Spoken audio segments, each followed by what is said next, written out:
बिस्मिल्लाहिर्रहमानिर्रहीम। नाज़रीन, मैं हूं जावेद बलोच और उम्मीद है आप लोग खैरियत से होंगे। भारत ने पाकिस्तान पर जारहियत की और पाकिस्तान की सिविलियन आबादी को निशाना बनाया। भावलपुर में, मुजफ्फराबाद में, कोटली में, मुरीदके में मसाजिद को निशाना बनाया गया, सिविलियन शहरियों को निशाना बनाया गया, जिसमें मासूम बच्चे जो है वो शहीद हुए, औरतें शहीद हुई और आम शहरी जो है वो शहीद हुए। इसके जवाब में पाकिस्तान ने फौरी कार्रवाई की और दुश्मन के 5 जहाज़ जो है, जिसमें 3 राफेल तैयारे जिस पर बड़ा गरूर था भारत को, वो मार गिराए हैं। और इसके साथ साथ ब्रिगेड हेडक्वार्टर जो है वो तबाह किया गया, 50 पोस्टें जो हैं वो तबाह की गई और दुश्मन को भागने पर मजबूर कर दिया गया। इतलात ये आ रही हैं कि लाइन ऑफ कंट्रोल पर, वर्किंग बाउंड्री पर जो है मुतअद्दिद पोस्टें जो है वो दुश्मन मुल्क भारत जो के सिपाही जो हैं अपनी पोस्टें खाली करके वहाँ से फ़रार हो चुके हैं और 5 से ज़ायद पोस्टों पर उन्होंने सफ़ेद परचम लहरा दिए। मतलब ये कि सफ़ेद परचम लहराने का मतलब ये कि उन्होंने अपने आप को सरेंडर करने का कहा है और शिकस्त तस्लीम कर ली है कि इस पोस्ट पर फायरिंग ना की जाए, जवाबी कार्रवाई ना की जाए। लेकिन पाकिस्तान की तरफ से बाकी पोस्टों पर जो है जवाबी कार्रवाई जारी है और कई पोस्टें तबाह होने की इतलात हैं और कई फ़ौजियों को जो है जानी माली नुकसान की भी इतलात मौसूल हो रही हैं। इसके बरक्स दुनिया जो है वो देख रही है कि अब पाकिस्तान का जवाब क्या होगा। ये जो 5 तैयारे गिराए गए हैं नाजरीन, ये हमारा डिफेंस था। DGISPR ने कहा कि हमने अपने दिफा में ये 5 तैयारे गिराए हैं और ये पोस्टें तबाह की हैं, लेकिन हमारा जवाब जो है तैयार है और हम किसी भी वक्त भारत को मुंह तोड़ जवाब देंगे और दुनिया देखेगी कि वो जवाब क्या होगा। आज ये कौमी सलामती कमेटी का इजलास भी हुआ और उस कौमी सलामती कमेटी के इजलास में वज़ीर-ए-आज़म ने इस कमेटी ने अपनी मुसल्लह अफ़वाज के सरबराहान को फ्री हैंड दे दिया है कि वो जब चाहें, जहाँ चाहें, ये मौसर जवाब जो है दुश्मन को दे सकते हैं। हम बात करने जा रहे हैं, आज हमारे साथ मौजूद हैं एयर वाइस मार्शल नासिर वाई साहब, उनसे बात करेंगे। इसके साथ साथ मुनीर अकरम साहब हैं, साबिक मंदूब हैं अक़वाम पाकिस्तान के, उनसे बात करेंगे। और फिर सेंटर खलील संधू साहब ने हमें ज्वाइन किया है। खलील ताहिर संधू साहब, आपका शुक्रिया वक्त देने का। सर, एयर वाइस मार्शल साहब, मैं आपसे आऊँगा, पहले सबसे बताइएगा कि आज जो हमने फौरी जवाब दिया, 1 घंटे के अंदर हमने तैयारे भी गिराए और दुनिया को दिखाया कि पाकिस्तान कैसा जवाब दे सकता है जो जारहियत की गई भारत की तरफ से। अब मज़ीद जो हमने जवाब देना है वो तो हमारा डिफेंस था। सर, जवाब के लिए अब क्या हमारा जवाब हो सकता है और कहाँ हो सकता है? सर देखिए जी, अस्सलाम वालेकुम, thank you for having me. सबसे पहले तो मैं तमाम कौम को मुबारकबाद देना चाहता हूँ कि इवन डिफेंसिव पोस्चर के अंदर हमने उनको इतना नुकसान पहुँचाया है कि जो शायद वो एक्सपेक्ट नहीं कर रहे थे। और ये तमाम एफर्ट जो है तमाम कौम की और आर्म फोर्सेस की है and they have lived up to their reputation कि जिस तरह की वो ट्रेनिंग कर रहे थे उन्होंने फौरी इसका जवाब दिया। जहाँ तक आगे की सिचुएशन का ताल्लुक है, आई थिंक उसमें जाने से पहले किस तरह से चीज़ें अनफोल्ड होंगी, हमें कुछ चीज़ें जो हैं जो अभी तक हुई हैं उसको थोड़ा एनालाइज करने की ज़रूरत है। जी ठीक। सबसे पहले तो ये कि जब से ये इंसिडेंट हुआ, जिस तरह से भारत ने एक जंगी जुनून का सा समा पैदा कर दिया था, वो एक बहुत फिक्रमंद चीज़ है। देखिए, जो एक न्यूक्लियर कैपेबल नेशन होती है उसके ऊपर बहुत सारी रिस्पॉन्सिबिलिटीज़ होती हैं। इंडिया ने एक न्यूक्लियर पावर होते हुए इस तरह का जंगी जुनून शुरू किया और वो भी एक न्यूक्लियर पावर के अगेंस्ट, जी जी, कि जिस पे तमाम दुनिया को बहुत फिक्रमंद होना चाहिए। मैं तो ये भी कहूँगा कि भी इसमें इंटरनेशनल एटॉमिक एजेंसी को, IAEA को नोटिस लेना चाहिए और इस चीज़ को उन्हें ध्यान करना चाहिए कि इनके जो जौहरी हथियार हैं क्या वो सेफ हैंड्स के अंदर हैं भी है कि नहीं। पहली चीज़। बिल्कुल ठीक। दूसरी चीज़ ये, दूसरी जो अफसोसनाक हरकत उन्होंने की है, उन्होंने मसाजिद पे अटैक किया है। देखिए, ये तो एक जंग अभी शुरू भी नहीं हुई। जी जी। खास तौर पे जब इवन फुल फ्लेजेड वॉर हो रही होती है, उसके अंदर भी जो इबादत गाहें होती हैं उन इबादत गाहों को अवॉइड किया जाता है। बिल्कुल ठीक है। ये भी एक बहुत कंसर्न की चीज़ है। और तीसरी सबसे बड़ी जो कंसर्न की चीज़ है वो ये है कि इन्होंने हमारी हाइड्रो फैसिलिटीज़ जो आबी ज़खायर हैं उनके ऊपर अटैक किया। नीलम झील पे अटैक हुआ। जी हाँ, ये तीनों ISPR साहब ने बताया है कि भी DG साहब ने कि भी वहाँ पे भी अटैक किया गया है। सो ये तीन चार चीज़ें इस तरह की हैं कि जो बहुत ही तमाम दुनिया के लिए फ़िक्रमंद होने की ज़रूरत है। और मेरी तो ये दरख्वास्त होगी हुकूमत से कि वो यूनाइटेड नेशंस को इस बात पे फोर्स करें कि भी ये न्यूक्लियर पावर होते हुए अगर इतने इर्रेस्पॉन्सिबल एक्ट कर रहे हैं तो ये क्या इनके पास ये हथियार होने भी चाहिए कि नहीं होने चाहिए। बिल्कुल ठीक है। नासिर भाई साहब हमारे साथ मौजूद हैं, मुनीर अकरम साहब, उनसे बात करते हैं। उन्होंने पाकिस्तान को यूएनओ में रिप्रेजेंट किया और पाकिस्तान का मुकदमा जो है वो लड़ा यूएनओ के अंदर। मुनीर साहब, जो वाई साहब इशारा कर रहे हैं कि एक न्यूक्लियर स्टेट जो है इतनी गैर जिम्मेदाराना हरकत कैसे कर सकती है। पाकिस्तान न्यूक्लियर स्टेट है, इंडिया न्यूक्लियर स्टेट है, लेकिन इंडिया ने जिस तरह जारहियत की, आपको लगता है कि इससे आगे भी बात बढ़ सकती है? जैसे जाहिर बात है कन्वेंशनल वार होगी, इससे अगला जो नौबत है वो तो न्यूक्लियर वार की फिर आएगी सर। जी, हमने जैसे पहले से कहा है पाकिस्तान ने कि दो न्यूक्लियर ताकतें हैं, उनको बहुत रिस्पॉन्सिबली एक्ट करने की ज़रूरत होती है। और ये पाकिस्तान और हिंदुस्तान, ये दो ऐसे न्यूक्लियर ताकतें हैं जिनके दरमियान झड़प हुई है। ठीक। तो हमने तो ये देखना है कि उनकी डॉक्ट्रिन जो है, जो हिंदुस्तान की डॉक्ट्रिन है, वो कहते हैं कि हम लिमिटेड वॉर कर सकते हैं अंडर द न्यूक्लियर ओवरहेड। ये इनकी डॉक्ट्रिन है। हमने इस डॉक्ट्रिन को डिस्प्रूव करना है। हमने बताना है कि जी आप लिमिटेड वॉर पाकिस्तान के खिलाफ नहीं कर सकते, क्योंकि आपने कुछ किया तो उसका जवाब आपको मिलेगा। अब हमारी पहली जो डिफेंसिव एक्शंस हैं वो तो हमने ले ली। ठीक। उनके 5 जहाज गिरा दिए हैं, मोर्चों पर काफ़ी उनको नुकसान पहुंचा है। और अभी तक हमारी जो नेशनल सिक्योरिटी कमेटी उसने कहा है कि we reserve the right to respond. अभी ये क्या वो कहा है, ये उनको देखने की ज़रूरत है, वो उसका इंतज़ार करेंगे और देखेंगे। मेरे ख्याल में पहले हमने ये देखना है कि ये जो प्रेजेंट कॉन्फ्लिक्ट है उसको हमने किस तरह से सही तरह से मैनेज करना है। And what need to establish is a recalibration, reestablishment of deterrence with India. जो हमारा फुल स्पेक्ट्रम डिटेरेंस का डॉक्ट्रिन है उसको हमने वापस इस्टेब्लिश करना है। क्योंकि इस वक्त उनका अटैक था that was at a higher level than the past, and we have to respond at that higher level and reestablish the full spectrum deterrence जो हमारी डॉक्ट्रिन है। तो मुनीर साहब इसमें मैं थोड़ा सा ऐड करना चाह रहा हूँ कि जो हमने केस यूएनओ सिक्योरिटी काउंसिल में हम लेके गए हैं, वहाँ पे इजलास हुआ, वो सारा केस प्लीड हमने किया गवर्नमेंट पाकिस्तान ने, कितनी अहमियत है सर उसकी, और आगे चल के हमारे ऑप्शन क्या क्या हैं इंटरनेशनली कि वो हम जा सकते हैं सर वहाँ पे? ये देखें, हमने जो सलामती काउंसिल का इजलास करवाया वो एक प्रीएम्प्टिव एक्शन था जी।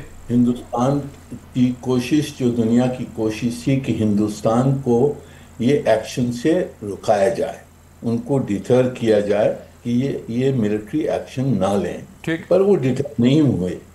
उन्होंने अभी मिलिट्री एक्शन ले लिया है पाकिस्तान के खिलाफ और उसका जवाब हम दे रहे हैं और भी देंगे।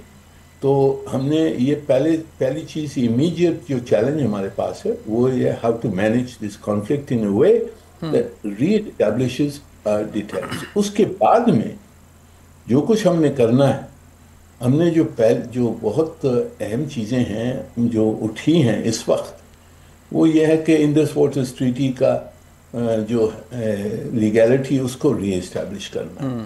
जो हिंदुस्तान की ज़्यादती हो रही है मकबूजा कश्मीर में, उसको एक्सपोज करना है और उसकी कॉन्डेमनेशन लेनी है। और तीसरी चीज़, जो रूट कॉज है ये सब मसले का, जो रूट कॉज है वो कश्मीर डिस्प्यूट है, उसको हमने वापस जान उसके अंदर लिया और सलामती council, human rights council, general assembly और जितने भी इंटरनेशनल इदारे हैं, बायलैटरली हमने इसको तेज़ी से रेज करना है और इस मसले का हल ढूंढना है और दुनिया से कहना है कि जी जब तक ये मसला हल नहीं होगा तो इस किस्म के बाकी होते रहेंगे, ये होती रहेंगी।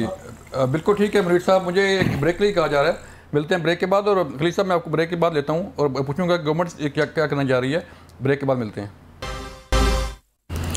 वेलकम बैक नाज़रीन। हम बात कर रहे हैं कि अब पाकिस्तान के पास क्या चॉइस है, पाकिस्तान जो है अपना जवाब किस तरह देगा, कब जवाब हो सकता है। DGISPR ने भी बड़े वाज़ेह अंदाज में बता दिया है कि जवाब जो है हम देंगे और वक्त का तयन जो है हम करेंगे, कहाँ देना है जवाब ये भी हम तय करेंगे और कैसा जवाब होगा ये भी हमने तय करना है। सेंटर खलील ताहिर संधू साहब, आज नेशनल सिक्योरिटी कमेटी का इजलास था, उसमें फ्री हैंड दिया गया है तीनों फोर्सेस को कि आप जहाँ चाहें, जब चाहें, जैसा चाहें जवाब दें। क्या तैयारी है हमारी और किस तरह का जवाब हो सकता है सर? बहुत शुक्रिया। एक तो सबसे पहले मोहतरम मनीर अकरम साहब और नासिर वानी साहब की खिदमत में सलाम अर्ज़ करता हूँ। मेरे लिए दोनों बड़े काबिल एहतराम हैं। आपने आज सुना होगा, मैं चूँकि इंटरनेशनल लॉ का स्टूडेंट हूँ, तो आर्टिकल 51 जो यूनाइटेड नेशन चार्टर का है, ये रात को जो कुछ भी हमने किया है ना, ये सेल्फ डिफेंस में किया है। ऐसे ही है, अटैक तो उन्होंने किया है, मरदूदी ने। मैं मरदूदी कहता हूँ, मैं मुद्दी नहीं उसको कहता हूँ। मरदूदी ने अटैक किया, जो कि मैं तो जब एज ए प्रोफेशनल लायर भी उधर भी पेश होता तो यही कहता हूँ, मरदूदी, नॉट मुद्दी, नेवर एवर। तो ये हमारे पास तो प्रूवन एक कोजेंट एविडेंस है। मतलब ऑनरेबल मनीर अकरम साहब इस बात को मुझसे तो बहुत ज़्यादा बेटर अंडरस्टैंड करते हैं कि हमारे पास 26 लाशें पड़ी हैं जी, और उनके पास there was nothing any, but there are 3 kind of evidence in the law as well as in the international law, but there was, उनके पास सिंगल एविडेंस भी कोई नहीं थी। इतनी बड़ी सिक्योरिटी वहाँ पे, और कहते हैं कि इतने बंदे मार दिए गए। और ये मोदी का प्रॉब्लम ही ये है कि जब भी वहाँ पे इलेक्शन आता है, आपने कभी देखा, सबसे पहले देखना पड़ेगा कि मैटर जो है, मैटर पहलगाम नहीं गए, वो बाहर गए, सीधा बाहर गए। हाँ, और उनकी इलेक्शन की कैंपेन क्या होती है कि वो जब भी कैंपेन करता है तो कहता है हम पाकिस्तान में हमला करेंगे, ये करेंगे। कभी पाकिस्तान से भी कभी किसी ने कहा कि हम वोट दें, हम इंडिया में हमला करेंगे? No, not at all. मुझे इस दफ़ा आई एम पर्सनली, और जो मेरा legal perception as well as मेरा वैसे जो अदराक कहता है, आई एम सेटिस्फाइड इस हवाले से कि ठीक है, बहुत बड़ा नुकसान उन्होंने किया है, लेकिन जो करारा जवाब मिला ना, वो बहुत ज़बरदस्त है। कौम बड़ी खुश है उससे, कौम भी खुश है, और सबसे बड़ी आर्मी ने और हमारी जो एयरफोर्स है, प्रोफेशनल्स ने जिस तरीके से उनको किया, और हमारे पास वो भी चीज़ें हैं कि जो हम वहाँ उनकी सरहद पार ना भी करें तो वी कैन अटैक। आज उन्होंने 15 एयरपोर्ट अपने बंद कर दिए हैं, राजस्थान टाइप का भी एयरपोर्ट बंद कर दिया, जहाँ जहाँ पे उन्हें फौजी चीज़ें पड़ी हुई थी। तो मैं ये चीज़ें देख रहा था कि, और जिस लेवल पे, सबसे बड़ी बात ये है कि जो इंटरनेशनल लेवल पे उनके मुंह पे जो जनाटेदार थप्पड़ लगा ना, इवन ट्रंप जैसे शख्स ने, मोदी भी अनप्रेडिक्टेबल वाला आदमी है, और ट्रंप जैसे बंदे ने कहा कि शेम।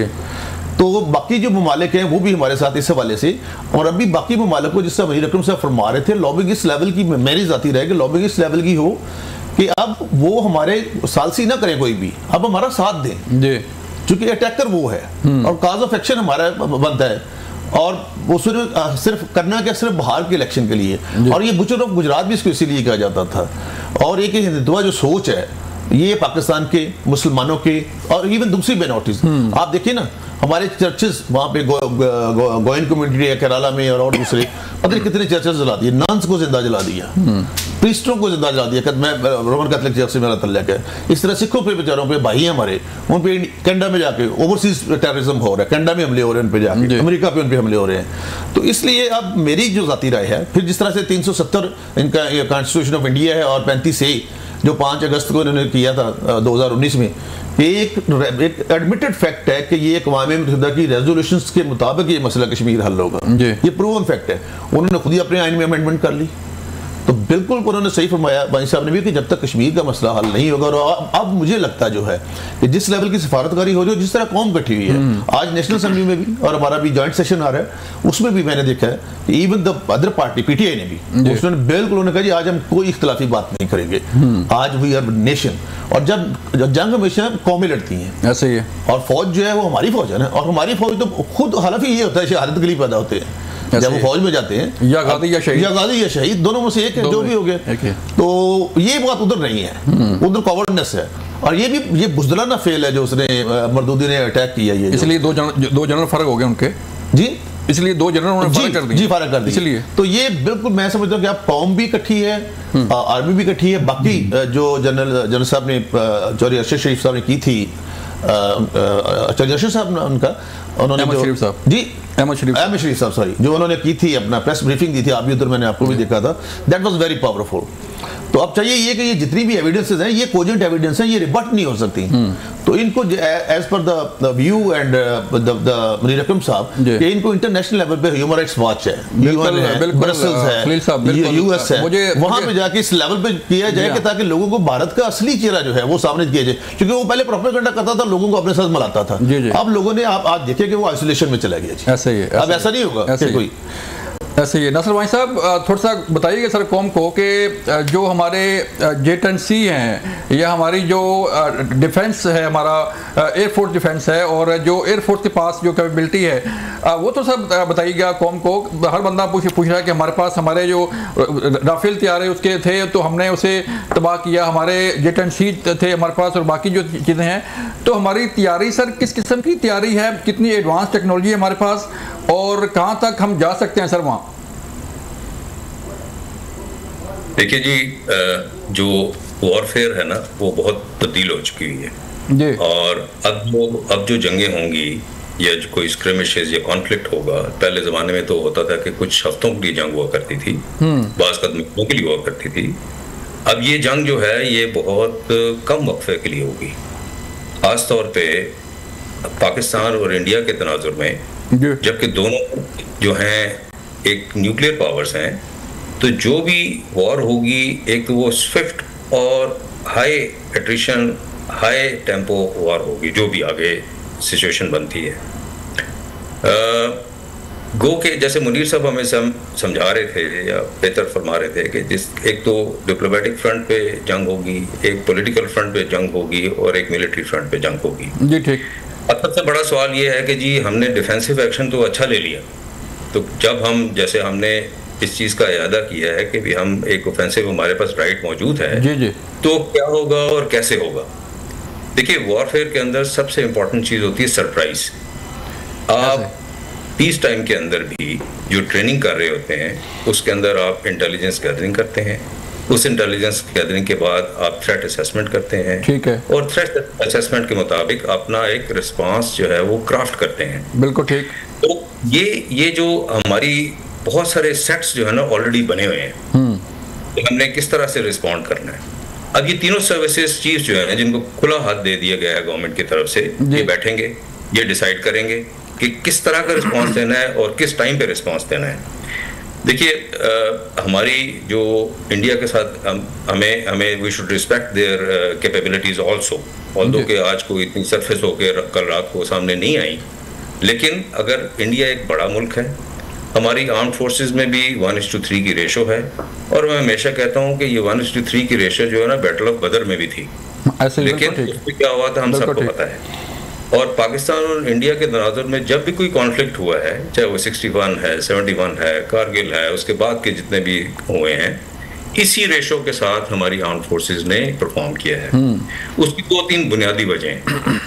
पहली चीज़ तो ये है कि हमारे पास एक बहुत अच्छी अर्ली वार्निंग अवेलेबल है, इंटेलिजेंस, ह्यूमन इंटेलिजेंस के थ्रू, और जो सेंसर्स के थ्रू हमें अर्ली वार्निंग मिलती है, वो डिटरमिन करती है कि हमारा रिस्पांस कितना होगा।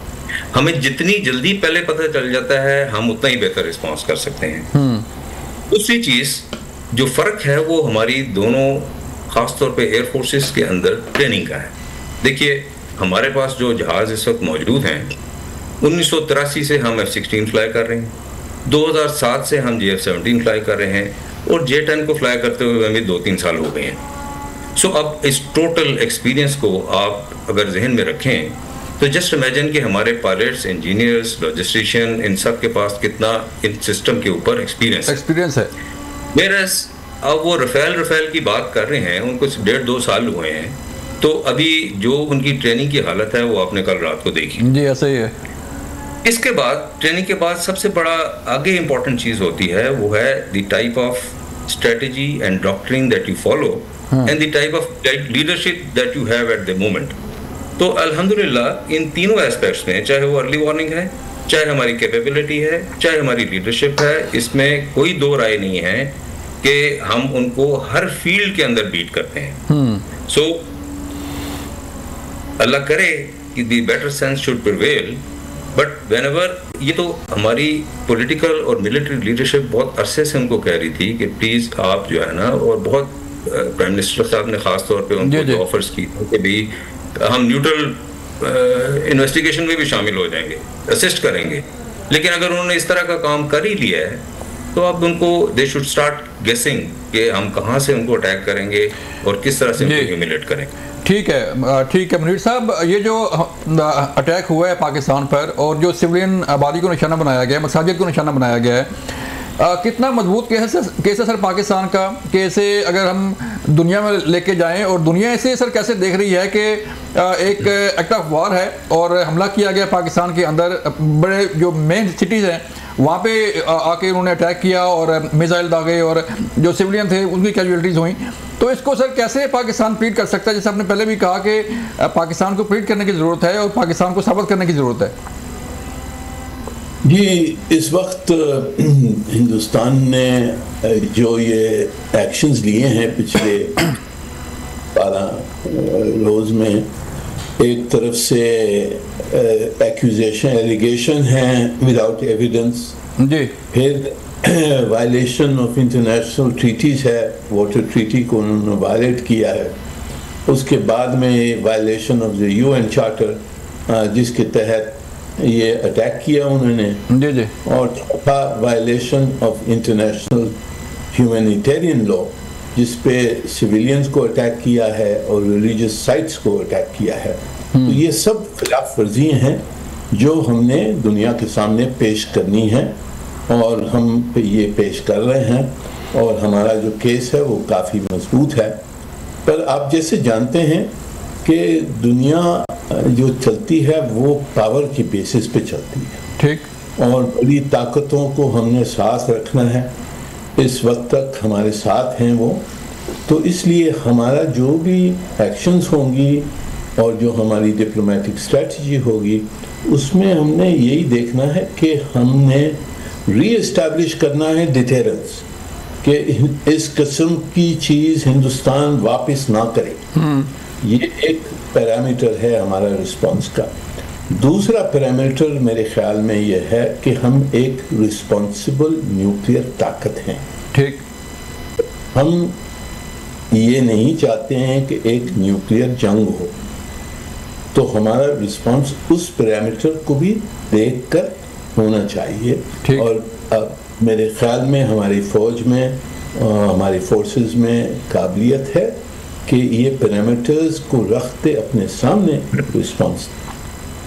ठीक है खलील साहब, मुझे ब्रेक सर लेनी है, तो आपकी बारी आती है ब्रेक के बाद। मिलते हैं ब्रेक के बाद। वेलकम बैक नाज़रीन।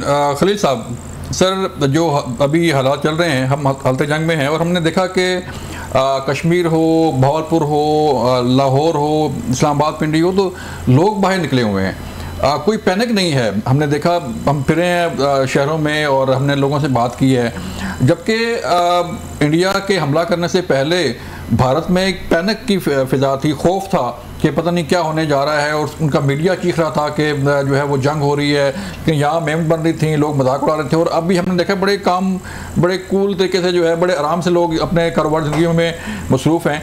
तो इस जज्बा को कैसे देखते हैं? और फिर दूसरा जो पॉलिटिकल विल हमने आज नज़र आई सियासी जमातों में, चाहे वो अपोजिशन की जमातें हों चाहे हुकूमत की जमातें हों, तो सारी यूनाइटेड हैं, मुत्तहिद हैं इस मामले पे। जी बहुत शुक्रिया। मैं first of all I would like to corroborate what the honourable Munir Akram साहब सेड कि ये जो इंटरनेशनल ह्यूमैनिटेरियन कोर्ट और UN की वायलेशन और ट्रीटीज़ की वायलेशन जो व्हाटसोएवर, तो हमारे पास बड़ा प्रूवन केस है ये। देखें ना, मसाजिद को शहीद करना, 26 लोगों को, क्या उनके हाथ में कोई गन्ने थी, बम थे, क्या था, कुछ भी, नथिंग, 79 लोग थे बेचारे जिनको मारा, सिविलियंस को मारा। तो इसको हर फोरम पे, जो मुनीर अकरम साहब फरमा रहे, हर फोरम पे एजिटेट करना पड़ेगा और मतलब इतना कहना, इतना मतलब शोर मचाए कि पता तो चले लोगों को कम से कम। पहले तो ये होता था एक तरफा प्रोपेगेंडा होता था ना। दूसरा, अब जो बात आपने की कौम की, यकीन कीजिए इस कौम में बहुत जज्बा है। मैं we are here before the creation of Pakistan ji, तो मतलब जो भी है बहुत जज्बा है। और मैंने भी आज सारा दिन देखा है, मैं मीटिंग में भी गया हूँ, 2-3 मीटिंग्स में, दूसरे चैनल्स में भी गया हूँ, तो ये जज्बा जो है ये हमारी जो पाक आर्मी है या आर्म फोर्सेस हैं उनको भी तकवीयत देता है। और ये पीछे यही होता है। मेरे अजीज थे जो वो फरमाते थे कि जब हम 71 या 65 में जंगल, तो जब नीचे से गीत लगता था ना कि ये पुत्र हटा था नहीं बिकते, तो हमें दिल होता था कि हम और तरीके से हम ज़्यादा अटैक करें। और आप देखिए मतलब ये मेरे ख्याल एम आलम साहब को इंडिया वाले आज तक नहीं भूले, अभी तक नहीं बोले, तो अब भी बहुत अल्लाह पाक का शुक्र है। और अभी नंदन को भी नहीं बोले, अभी नंदन को भी नहीं बोले। हाँ, तो ये लेकिन ये जो आप बात फरमा रहे हैं, मैं उसी बात पे दोबारा फिर आना चाहता हूँ कि जो प्रूवन फैक्ट हो गया कि 26 बंदे कैजुअलिटी चाहते हुई है ना जी, तो इसको हर फोरम पे और बड़ी स्मार्ट वर्किंग करनी पड़ेगी, हर फोरम पे एजुकेट करना पड़ेगा, क्योंकि ये जो पब्लिक राय है ना जी, अवामी राय जो है, इसको अब तब्दील हो गई है। आज रात का जो इन्होंने एग्रेशन किया है ना, उससे अवामी राय तब्दील हो गई है। पहले ऐसा नहीं था, जो मेरी जाती सोच है, अब वो तब्दील होके हमारे फेवर में है। अब इसको हमने आगे लेके जाना है। नासिर भाई साहब, जब 2019 में हमने मिग 21 गिराया था, अभिनंदन को गिरफ्तार किया था, तो उस वक्त मोदी साहब ने फरमाया कि जी काश हमारे पास राफेल होते। तो अब राफेल भी आ गए, और आपने ठीक फरमाया कि राफेल आना जो है वो बात नहीं है, उसको चलाना भी जो है बड़ा लगता है। तो सर एक तो ये बताइए कि पाकिस्तान कहाँ खड़ा है, पाकिस्तान एयरफोर्स जो है टेक्नोलॉजी वाइज कहाँ खड़ी है, और हमारी जो मुसल्लह फ़ौज हैं इस वक्त कहाँ खड़ी हैं, कि हमारी जो तैयारी है, जैसे देखा दुनिया ने कि हमने कैसा रिस्पांस किया, कैसा जवाब दिया, तो टेक्नोलॉजी वाइज हम सर कहाँ खड़े हैं? देखिए जी, 2019 के बाद जब मोदी साहब राफेल की बातें कर रहे थे, तो पाकिस्तान एयरफोर्स और बाकी आर्म्ड फोर्सेस भी सो नहीं रही थी जी। उन्हें इस चीज़ का इदराक था कि अपनी कैपेबिलिटी को साथ साथ बढ़ाते चले जाना है। जब राफेल का हमें पता चला कि उन्होंने इंडक्ट करना है, तो उसकी मिसाइल की रेंजेस तकरीबन उतनी थी जितनी कि थोड़ी सी शायद 3-4 किलोमीटर ज़्यादा थी, कि जो कि उस टाइम पे पाकिस्तान के पास कैपेबिलिटी मौजूद थी किसी बियॉन्ड विजुअल रेंज मिसाइल के लिए जी जी। तो पाकिस्तान आर्म्ड फोर्सेस ने तभी से इस पे काम शुरू कर दिया था, and we are very thankful to the government of Pakistan जिन्होंने वो फंड्स एलोकेट किए जी। और इस टाइम के अंदर पिछले जो 3-4 साल 5 साल के अंदर इंडक्शंस हुई हैं पाकिस्तान एयरफोर्स का, मैं आपको बता सकता हूँ कि हिस्ट्री में शायद इतनी इंडक्शंस नहीं हुई। अच्छा, मकसद जो किसी भी फोर्स का होता है वो राफेल जहाज या J-10C या JF-17 या कोई खास सरफेस टू एयर मिसाइल नहीं होता, ये एक कैपेबिलिटी होती है exactly. कि किस तरह की ट्रेनिंग आप अचीव करना चाहते हैं। बिल्कुल, ट्रेनिंग के बाद कैपेबिलिटी भी। तो चूंकि गवर्नमेंट ने हमें बहुत सपोर्ट किया और कुछ हमने इंडिजिनस एफर्ट्स भी की, तो जो इस टाइम पे हमारी बियॉन्ड विजुअल रेंज की कैपेबिलिटी है, मैं बगैर खास रेंजेस में जाए बगैर आपको ये बता सकता हूँ कि कम से कम 50 से 100 किलोमीटर का हमारा आपस में फर्क है।